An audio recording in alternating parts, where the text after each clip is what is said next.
What about insights in terms of his running as the vice presidential candidate? Yes. Well, the senator, I think, felt that he was very much in the back seat of that campaign. You know, the presidential campaign is typically run out of the Oval Office when it's a sitting president that's running for re-election.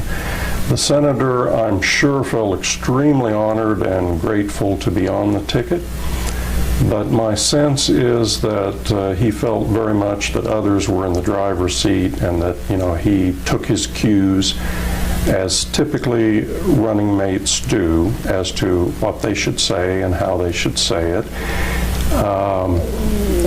I remember that he, you know, termed his job during that election as indoor work with no heavy lifting, and he also said that you know, while the president was in the Rose Garden, he was out in the jungle dealing with the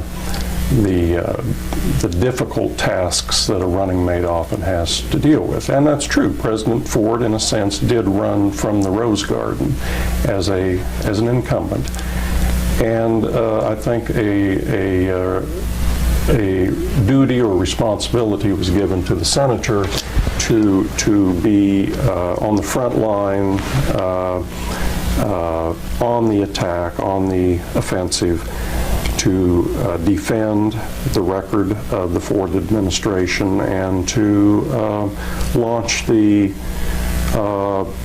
rhetorical assault on the Democratic opposition. Now, at that point, were you still driving? I lost a little track No, of that. I no longer drove after would have been early '75. At that point, a younger, perhaps more energetic staffer was hired, Dick Friedemann, who is today an attorney in Kansas. If you have an opportunity to talk with him, Dick Friedemann became his driver, and I passed the keys, as it were, to Dick, and was simply a full-time senior legislative assistant on the senator's staff. Were there regrets giving up that? In the sense that I no longer had the same degree of personal face time with the senator. Like everyone else, when there was a legislative issue that came before the Senate that I had the responsibility for supporting the senator on, you know, I'd have whatever time was required to work through that issue with the senator. But I didn't have that level of intimate conversation with the senator that we had had prior to that. Although I have to say, you know, in retrospect, I have felt all these years since, 30 years since, that the senator had never forgotten or lost his appreciation for the time that we had together. He has always been extremely supportive of me anytime I needed a recommendation or a reference of any sort.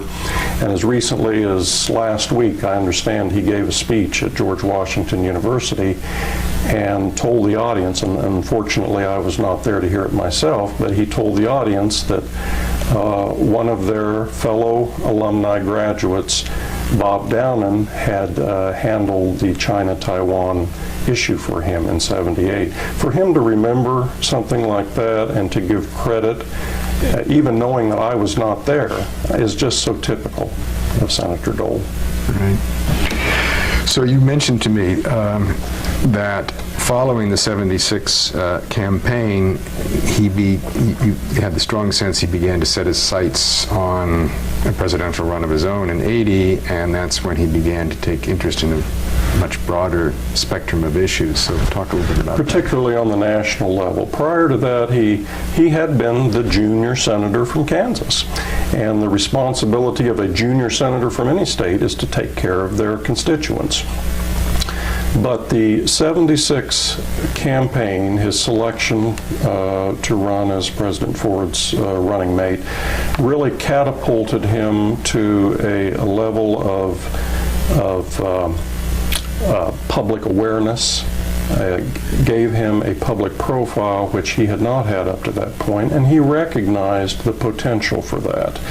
And I still recall so well when he came back to the office after the disappointing defeat in November of '76, that he told the staff that he wanted to stake out a position on every single legislative issue that came before the Senate from that point forward. And that was something that he had never shown an inclination for, to my awareness, prior to the '76 campaign. And the other thing was, I remember that he told the staff that he wanted to position himself as an accommodator. You know, on any given issue that comes before Congress, there are ideological and partisan divisiveness, and I think it really bothered the senator that during the '76 campaign he had been given the name Hatchet Man by the news media. That came out of that famous television debate with Walter Mondale, the Democrat wars, et cetera, and he was stuck with the name Hatchet Man, and you know, that was not the senator. He had a razor-sharp wit, and he certainly knew how to put down people with inflated egos, but he was not a hatchet man. So coming back to my point, I think that was the reason that he told the staff, I want to become known henceforth as the accommodator.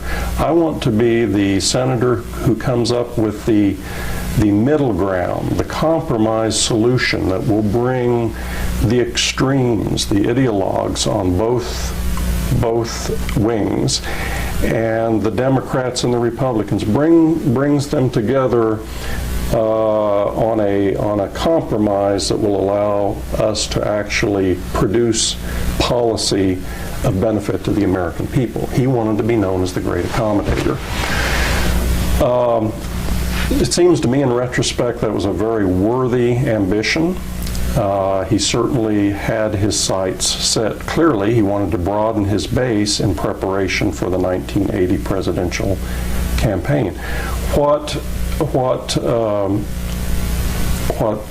ran afoul of that was the emergence of Ronald Reagan and the surging right-wing influence on the Republican Party after the '76 defeat. Ronald Reagan, clearly early in '77, was the man that Dole, I think, felt was his chief competition for the nomination in 1980.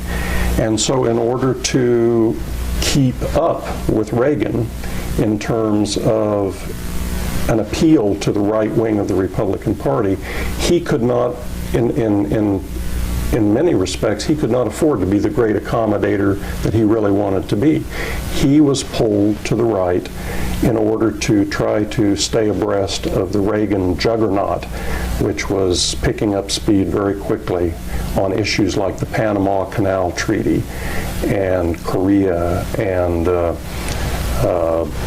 Taiwan, China, all of these foreign policy issues which began to emerge very large in '77 and '78, which Reagan took a very early profile with, and the senator had to could not afford the alienation of the right wing of the Republican Party on issues like that. So to a certain extent, he was pulled back towards right of center because he wanted that nomination in 1980.